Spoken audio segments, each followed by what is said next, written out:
Hi, everyone. Thank you so much for joining me on this Tech Hustlers Discord Fireside Chat. This is a fireside chat where I invite developers from the community to talk about their career, their struggles, and not just their struggles, but also what got them through their career, what got them through their journey, the problems they faced, their stories now, where they are, how they got there. Um, so we often hear the amazing things people have done, and especially when we go to conferences, we see them on Twitter, we hear about all the amazing things people have done. But it's easy to think that that's like everything has been roses and glory for them, like things have always been pleasant. Especially when we face challenges, we look at these people doing amazing and we think that we're alone and nobody else has ever faced those challenges.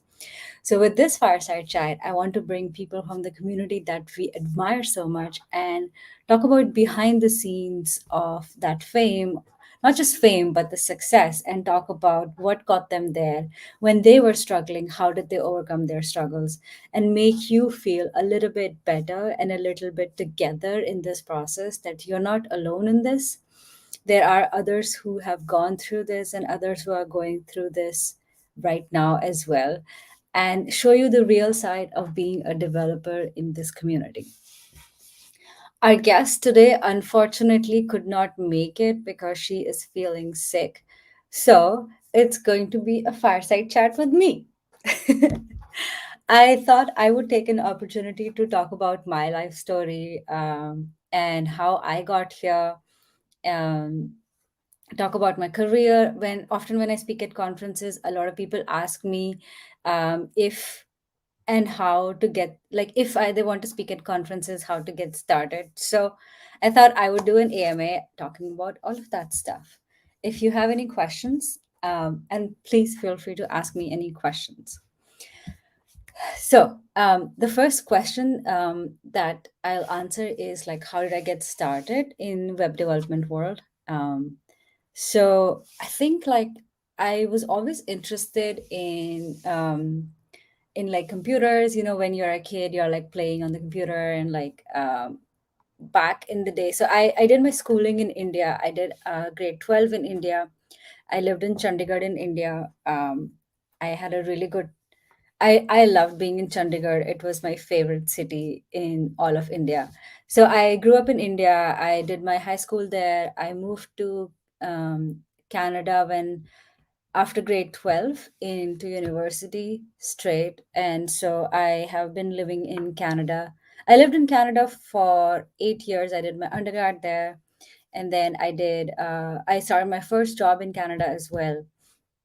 And after working in Canada for 3 years, I decided to move to Silicon Valley, San Francisco Bay Area, and I've been living here for the last 6 years. So that's my journey in a nutshell.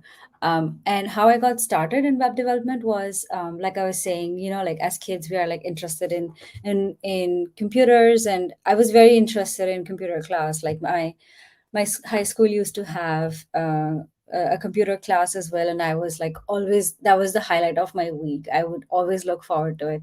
So I knew that I already had an affinity for computers and uh, like the tech in general. I didn't know, obviously, like about web development because that was still back in the day. And so I think the first programming language that I did as a kid was, what was it? The logo, yeah.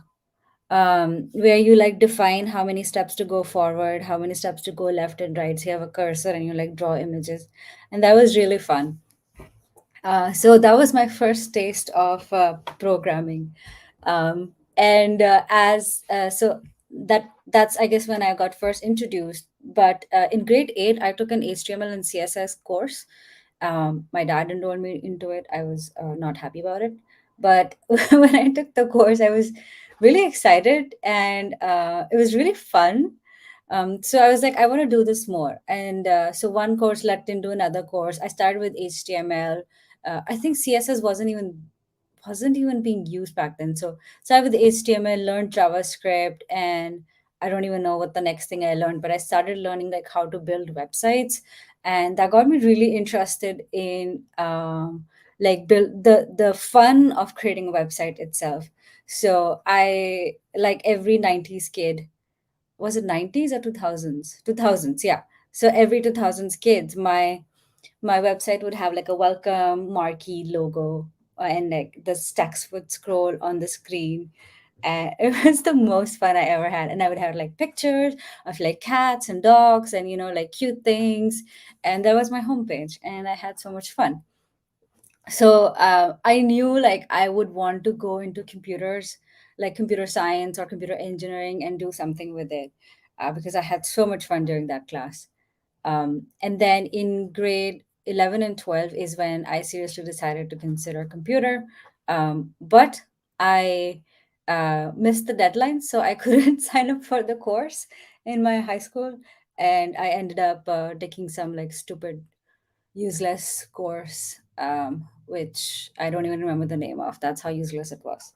But yeah, so until grade 12, that was my only experience with computer science. So after I graduated high school, it was time to. That's when we moved to Canada. It was time to pick a major. Um, so I decided I got accepted into University of British Columbia. The first year in University of British Columbia in Canada actually is like a general engineering thing. So you don't have a major at that point. You know that you're going to be in engineering, but you don't really know like what kind of engineering. So you go through the first year just like general courses, and then you in the second year you pick your major. So in the first year I had access to courses from like all sorts of engineering domains to kind of understand like what is my interest. And I had two courses in computer science in the first year. One of them was Introduction to C, and the second was Introduction to C++. I had a blast in Introduction to C, and I was so amazed by the possibilities that a programming language can give you. And I remember I used to ask my professor like stupid, silly questions, like I say it's silly, but at the time it was like the most impressive thing I had found. And I would ask him questions like, hey, like, the trains, how do you think those are programmed? Are those programmed with programming languages too? And he'd be like, yeah, like it's a collection of like big softwares. It's not just one script, but yeah, it's a programming script as well. And I'd be like so amazed by all the possibilities that programming languages could give you. So I decided this is what I want to do, and I knew that I had to pick that major. So second year, I picked computer engineering and graduated computer engineering, and 3.5 more years, so 4.5 years total, with an internship in few companies here and there, and started working at TELUS as a web developer, and here I am. One thing that a lot of people who are going through engineering schools often wonder is like how hard it was for you, or like or usually ask me is like how hard was it for you.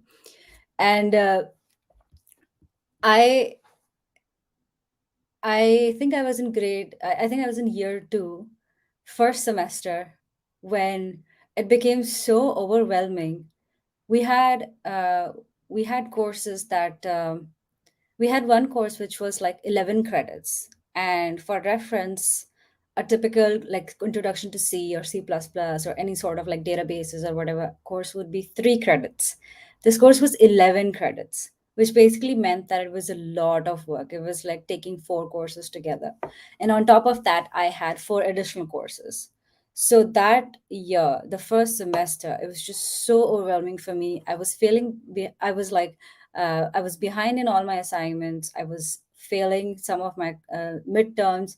It was just a very, very hard time. And I lived like almost 2 hours commute from my university. And I just did not have any energy to go to school, come back, do more homework, go to sleep, because I would leave at 6 a.m. in the morning, get to school for my 8 a.m. class, And by the time I would get home, it would already be like 9 p.m. and 10 p.m. And I would have like absolutely no energy to work on engineering assignments anymore. I would be so tired, and I was failing in all of my in my midterms, and it was just a very hard time. So I thought like I don't want to do this anymore, and maybe I should just drop out. So I did have feelings of like not being able to like handle whatever was given to me, and just not feeling enough or not feeling good enough to be able to like survive in that harsh environment. And everybody else around me was doing fine, so I thought it was just me. And like for a week or two, I had this feeling like, okay, I'm gonna drop out. I'm gonna take like a month, a year's break or whatever, and maybe I'll do a different career. Maybe I'll switch my degree. I don't know, but I cannot survive here. So after a week, I was still thinking about it, and a thought came to my mind. And one thing that I didn't mention is that when I moved to Canada, I didn't move alone. I moved with my family. Actually, my family got me here. So my mom, dad, and my brother moved along with me. And I thought like if I they moved to Canada for me, and if I leave school, they would feel really bad that they made all the sacrifice of moving to another country, and I would be letting them down. And so that thought inspired me to give it another shot, at least complete the semester and see how I feel, and then think about it again. And so that week, I knew that I couldn't do it alone though, because it was just becoming too overwhelming for me. And I think one of the things that I realized during this time was like the concepts were so like foreign to me. I just couldn't understand like what was going on. This was my first actual year in computer engineering. So the concepts were all just like flying over my head. So I decided that I needed help. And I reached out to my teaching assistants, and I reached out to my professor and asked them if they could help me after classes and help me like understand some stuff. So I started going to like those TA hours and a professor office hours pretty regularly. Like I if there was an office hour, I was there because I felt like I was lagging behind so much. I really had to catch up. So I was there every time. And so what I would do is like usually the reason that I would come back home so late at like 9 and 10 was because I would have a class that would end at like 2 p.m., but then I would have a class that ends at like 5 p.m. or like starts at 5 p.m. So between that time, I always had like a gap period. So I started like going to library during this time, and I would like catch up on my assignments in the school itself and try to like leave minimal stuff for coming back home. I would still have stuff. I would still have to come back and do some stuff, but at least I was catching up, I was reading, I was getting some work done. So like I think like getting help from teachers and professors, from like assistants and professors, and like finding pockets of time in my schedule where I could fit in to get my assignments done really really helped me. That semester I went from like failing my midterms to getting a B in my midterms, and I've passed that semester with good grades. I wouldn't say good; it wasn't A or anything. I wouldn't lie, but I passed it. I did well on my midterm. I did my second midterm, and then I did well on my finals. So it's a success. I passed that semester, and after passing that semester, I realized that the reason that I was struggling so much was because I was trying to do everything on my own without asking for help. And even though something wasn't clear to me, I would just like shove it under the rug and be like, whatever, let's move on. So, taking the time to address the fundamental that I was not understanding and getting help when I needed and realizing when I needed help helped me a lot in like clearing that semester. Um, so, yeah, so after I cleared that semester, I decided I want to stay in this. I'm going to give it another semester, and one semester rolled into another, and honestly it's the second year's first semester, that semester when I thought about dropping, was probably the hardest. After that, things started becoming easier. I think I started like getting help from teachers a lot more often, and I would ask questions when the first time I would not understand it. So usually what I would do is like if I didn't understand the concept, I'd be like, okay, whatever, I'll just go read it later and like I'll go understand it. And that time never came. And so I would keep building up this pile of concepts that I just didn't understand. And because my fundamentals weren't strong, it was very hard for me to like understand what the heck was going on in engineering courses.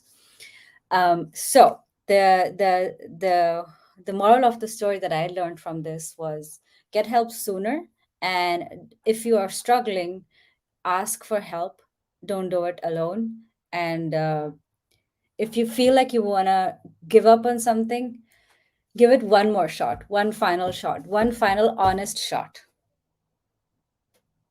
So that was my second semester, and then things became easier from there. Third year was much easier. Fourth year was just amazing. I had such a good time.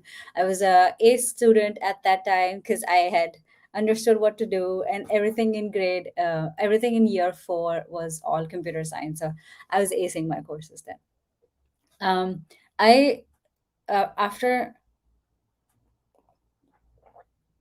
finishing the second semester, I had second year. We have this internship program in engineering school, so I got a chance to get internship at a conference at a company, which was kind of like a research lab within UBC itself, and University of British Columbia, which is the university I went to. So I got a chance to do internship there, and that was actually the first time I got introduced to web development professionally. I was building a site for them. I used Drupal to build the site, and I that was the first time I got introduced to like CSS, Drupal, and Python, and that was my first exposure into like professional setting as well.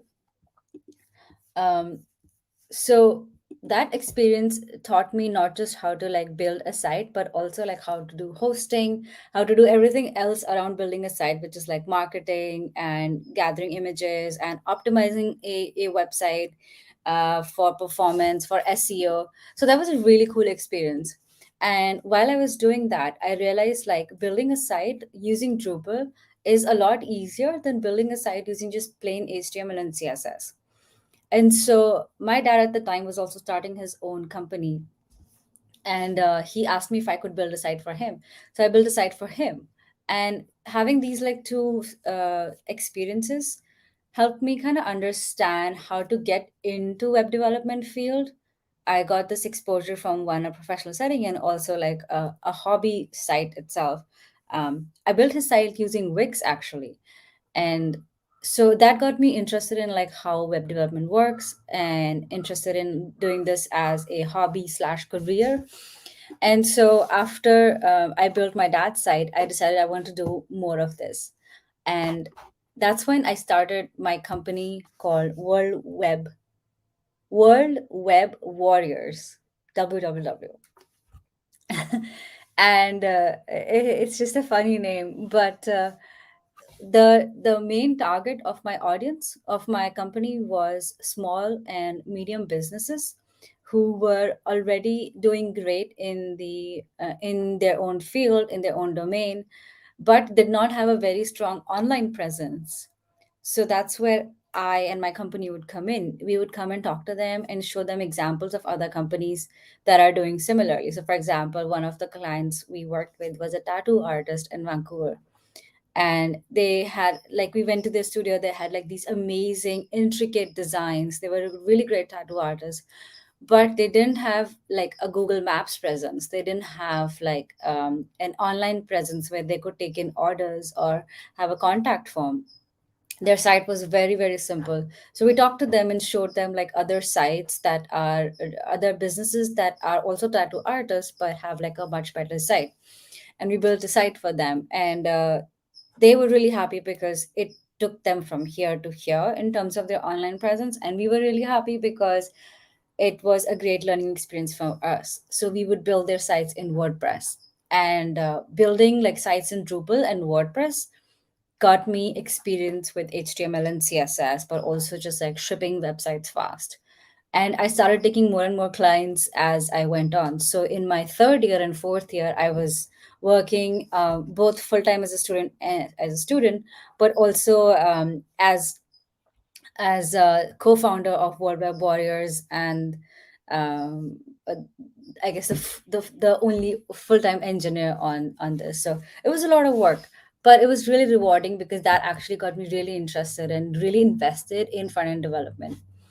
And that's, I guess, how I got into that's how I got a taste of front end development and how I got into it. I took my first job at TELUS as a web developer as well. And it's been really fun since then. I started like with React and Angular and Redux and um, SAS and less, and the stack of technologies has just been growing since then. Um, I moved to Bay Area after working at TELUS for 3 years, and one uh, I worked at a company in San Francisco for about 9 months, and left that to go to PayPal, where I worked for 4 years. And I spoke at my first meetup um, in the Bay Area right after I joined PayPal. And I was so the way that I got started in speaking at meetups and then conferences finally was um, when I moved to Bay Area, I wanted to really experience the Silicon Valley culture. And one of the things that happened a lot, or at least were happening a lot back in the day, was meetups and like these small gatherings, small tech meetups. And I really wanted to go to one, so I found out about a Google Silicon Valley meetup. And I think it was a Google Silicon Valley. It's like a one day, like a whole day thing. It was like a mini conference, really. And Tracy Lee was organizing it.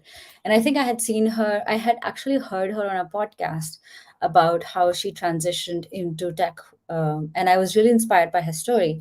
And I followed her on Twitter and then found out later that she was organizing this meetup, this mini conference. So I signed up for the conference. It was a free conference. I signed up for the conference. I went there, and there was like a contest going on there that if you tweet if you tweet about the conference, then they'll pick like random winners, and the winner will get some sort of prize. And I was like, okay, this is my chance. I had like nobody on my Twitter. I had like maybe 30 people on my Twitter. So I was like, okay, I am gonna blast my Twitter with all of the things, and I'm gonna give my shot at winning this. So at that conference, I like tweeted maybe like 20 times during that conference. I had no audience, so I was like, whatever, I'm just gonna put it out. And I was, I guess, the loudest person in the audience. They awarded me the prize. It was a Google Home. I was very excited. I was so excited. It was my first ever. It was my first time ever winning anything. Like I never win anything. And so I guess that's what kind of like got them to notice me. I guess. Uh, so I also was writing blog posts at the time, and one of the blog posts I wrote was like how to move from Angular JS to React JS while still having both of the applications running together. So how to have like a React application within your Angular application. And Tracy reached out to me on Twitter and asked me if I'd be interested in speaking at one of their future meetups. And that year, my one of my goals was to start speaking at conferences. And I was like, I am not ready to get there. So I'm gonna give it a full year and I'm gonna prepare myself. I'm gonna start going to meetups to like see what the speakers talk about, what topics are interesting, and what topics are usually being spoken about. So I'm gonna start going to conferences, and I gave myself a year worth of time to get ready into the mindset of going and speaking at conferences. And then when Tracy reached out to me, I think it was like maybe March or April, I was like, oh my God, my manifestation is coming true. And I absolutely jumped at the idea of speaking at a meetup. Um, so at the time, I actually didn't know any idea that I wanted to present. I wasn't an expert at anything. I didn't feel like an expert at anything at all. So I thought I would just speak about something that I am interested in. And at the time, I was hearing about progressive web apps. So I thought I would just speak about that. I proposed that idea to Tracy, and they accepted my idea. And I had almost 2 months or 3 months of preparation time until I got accepted, and till the moment that I was supposed to speak. So I took those 3 months to learn progressive web apps, build a small progressive web app, and do a progressive web app 101 talk. When it was finally time to get up on the stage, I was really, really nervous. I remember my hands and legs were shaking. Um, I got up on the stage and realized that one of the examples that I was showing in in the talk was by this company called Flipkart, and the developer who built that progressive web app was actually in the audience, sitting in the first row. And I was like, oh my God, what if I mess up? What if I say something wrong? At the end of the talk, while I was giving the talk, I saw him nodding along, and I was like, okay, thank God. I think I'm doing well. At the end of the talk, I got off the stage and I was just so relieved. But I remember the feeling. I was like, oh, I'm definitely doing this again. I'm definitely giving more talks. And after that, I applied to my first conference um, at Apollo GraphQL. I submitted my CFP, um, and I got accepted, and that was my first big conference.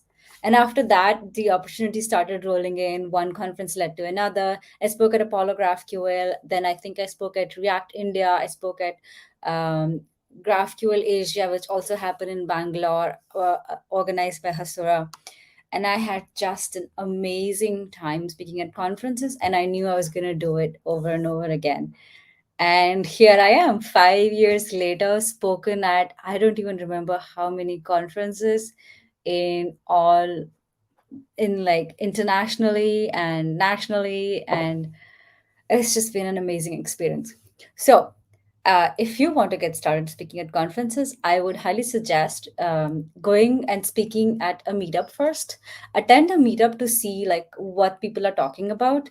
That'll get you inspired about and give you some ideas on some topics that you can talk about. Take a note of the things that you are doing at work if you are working, to see if there are topics that you can talk about. For example, at the conference, at the Apollo GraphQL conference, the topic that I spoke about was introducing GraphQL and removing the Redux layer.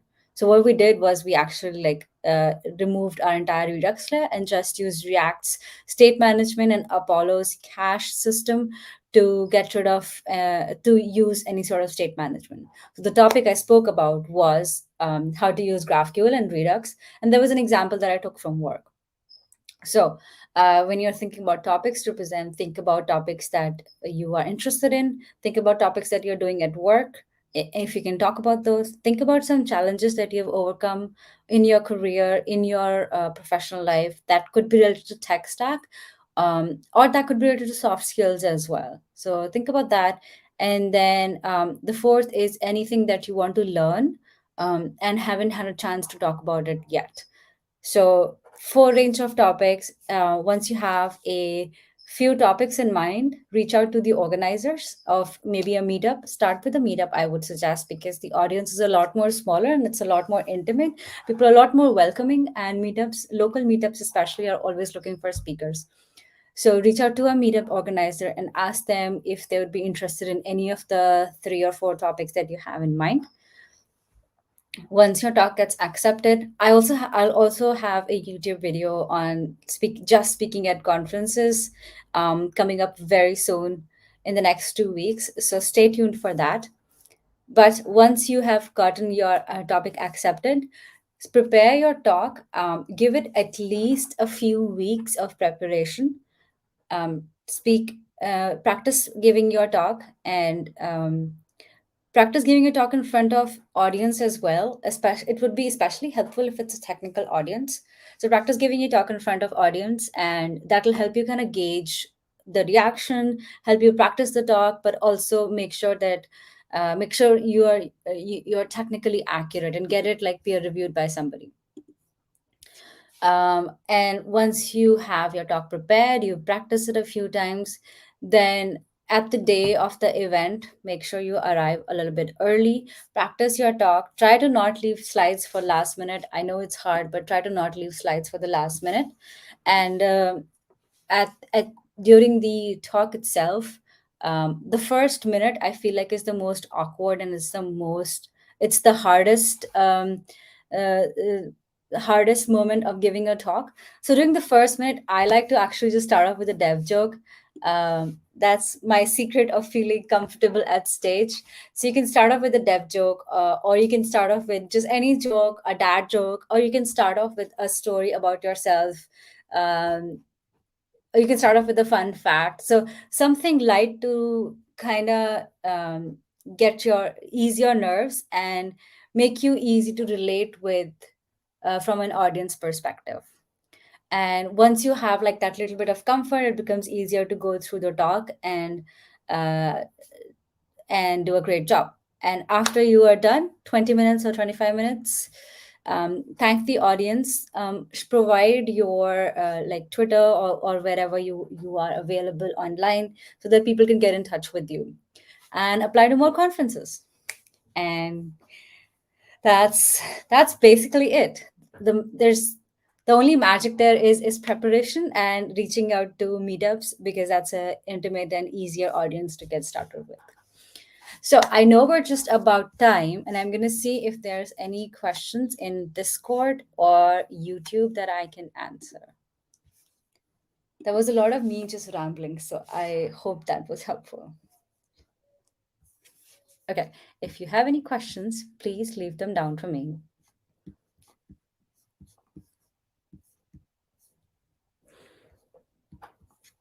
Eagerly waiting for that video. Yeah, I'm working on editing it. It should be coming out soon. Why so serious? Oh man, I hope I wasn't serious.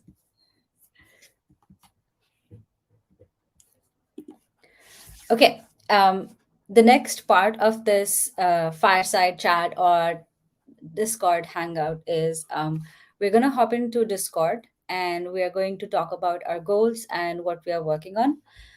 Let me share the Discord link in case you don't have it.